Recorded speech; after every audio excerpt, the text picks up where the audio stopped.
Si alguna vez has pensado en volverte parte de un cartel, déjame contarte la siguiente historia, y verás que los grupos enemigos y militares no son los únicos a lo que debes de temerles, pues en aquellos lugares deshabitados se encuentran cosas inexplicables, algo así como un sueño retorcido. La sierra de Sinaloa se alzaba ante nosotros, un muro imponente de vegetación densa y escarpadas laderas.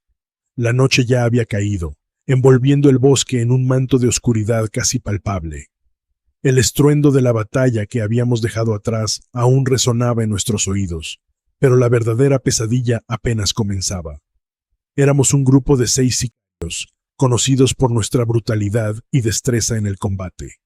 La huida había sido precipitada, con balas silbando a nuestro alrededor y explosiones que sacudían el suelo. Habíamos corrido sin rumbo fijo hasta encontrarnos en la vasta inmensidad de la sierra, alejados de nuestras rutas conocidas. Lo que al principio parecía una simple fuga de un conflicto pronto se convertiría en una lucha desesperada por sobrevivir.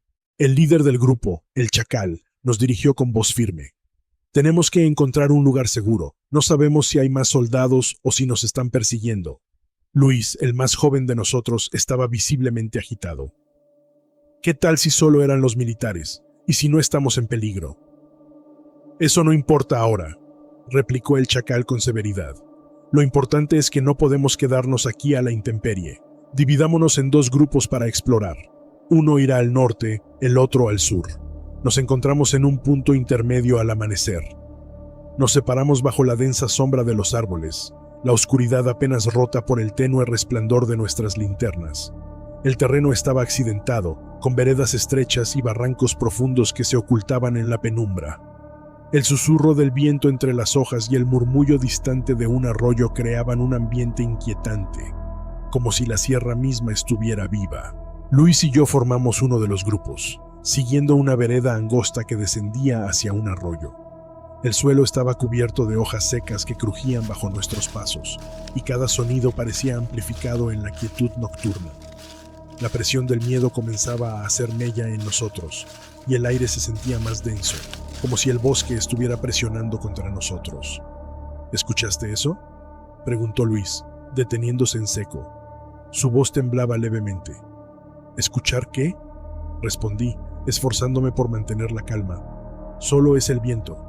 Pero el viento no explicaba el sonido sutil pero inquietante que se escuchaba a nuestro alrededor, un roce casi imperceptible que parecía provenir de la oscuridad. Ignoramos el sentimiento y seguimos adelante, buscando un lugar donde ocultarnos. En ese momento, un estruendo repentino nos hizo saltar. Luis giró rápidamente hacia mí, su rostro pálido. Algo se está moviendo allá. Levanté mi linterna y la dirigí hacia la dirección que él señalaba. La luz penetró brevemente en la oscuridad, revelando solo árboles y arbustos agitados por el viento. No había rastro de lo que había causado el ruido, pero una sensación de ser observado se instaló en el aire.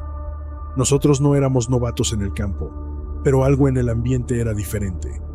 La ansiedad nos mantenía en alerta, y nuestros movimientos eran ahora más cautelosos.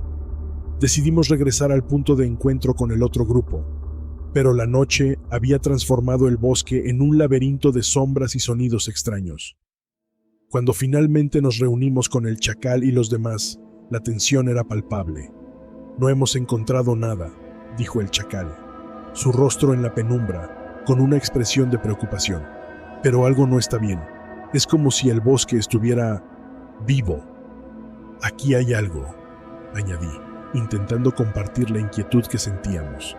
Escuchamos ruidos y sentimos que algo nos seguía. El grupo se miró entre sí, las miradas reflejando una mezcla de incertidumbre y desconfianza. Decidimos establecer un campamento improvisado cerca del arroyo, esperando que el sonido del agua en movimiento nos diera cierta tranquilidad.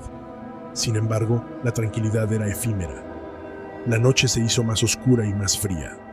Mientras nos acomodábamos alrededor de una pequeña fogata, la sensación de ser observados se intensificó. El crujido de ramas y el murmullo del agua se mezclaban con un susurro que parecía llegar desde todas partes, pero sin un origen definido. ¿Qué está pasando aquí?, preguntó Raúl, uno de los más veteranos. No me gusta este lugar.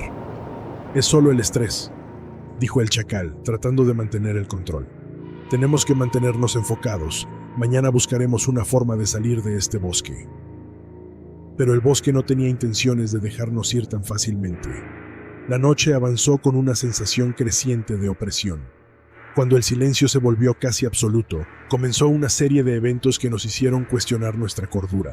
Un grito desgarrador rompió el silencio y de inmediato saltamos a nuestras posiciones.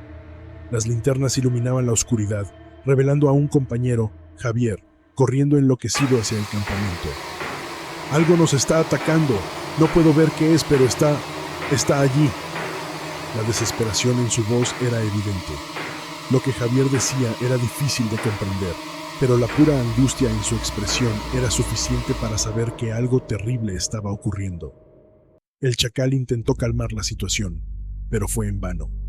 Javier cayó al suelo. Sus gritos se desvanecieron en un espasmo final. Entonces, la presencia se hizo evidente. Desde la oscuridad, una figura indistinta apareció, moviéndose con una agilidad inquietante. Parecía que las sombras se habían materializado en algo tangible y maligno. La figura era difusa, sin rasgos claros, pero sus movimientos eran aterradoramente precisos. Nos dispersamos, cada uno tratando de encontrar una forma de escapar de la presencia que nos acechaba.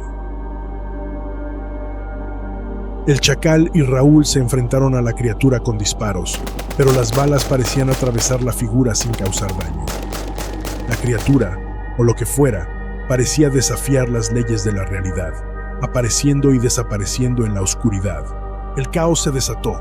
Mientras intentábamos reagruparnos, la criatura atacaba uno a uno. El terror se apoderaba de nosotros mientras la figura avanzaba sin prisa. Su presencia era una tormenta de desesperación. Los gritos de nuestros compañeros se desvanecían en el aire, y el bosque parecía absorber nuestras voces, dejándonos con una sensación de vacío inquietante. El chacal fue el siguiente en caer.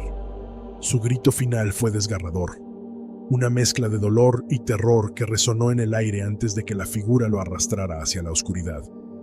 Raúl y yo éramos los únicos que quedábamos, y el miedo era casi paralizante. Con el corazón palpitante, tratamos de encontrar una salida. Nos dirigimos hacia el arroyo, pensando que el agua podría ser nuestra salvación.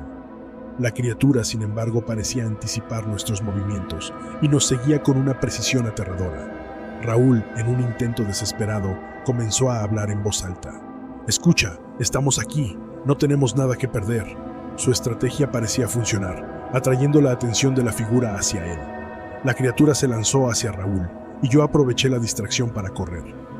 Llegué a una pequeña cueva cerca del arroyo, un refugio temporal que me ofrecía algo de seguridad. Pero la seguridad era una ilusión. La criatura, aparentemente, había seguido mis movimientos. La cueva se convirtió en una prisión opresiva, y los sonidos de la presencia cercana eran cada vez más intensos. La criatura parecía disfrutar de nuestro sufrimiento, y la oscuridad a su alrededor parecía devorar todo lo que tocaba. Desperté al amanecer, apenas consciente de lo que había sucedido. La cueva estaba desordenada y el arroyo seguía fluyendo sin piedad. Los rastros de sangre y los restos de mis compañeros estaban esparcidos alrededor, recordándome la brutalidad de la noche anterior. Cuando fui encontrado por los rescatistas, estaba al borde de la locura. Las heridas eran graves, pero lo peor era el daño psicológico. Pasé una semana en el hospital, mi mente en un estado de descomposición, y los recuerdos de la noche en la Sierra de Sinaloa persistían como sombras en mi mente. Los médicos no sabían exactamente qué me había ocurrido, pero las cicatrices físicas y psicológicas eran evidentes. El terror que experimenté en el bosque nunca desaparecerá por completo. La Sierra de Sinaloa guarda sus secretos, y lo que viví allí es una pesadilla que persiste en cada rincón de mi mente.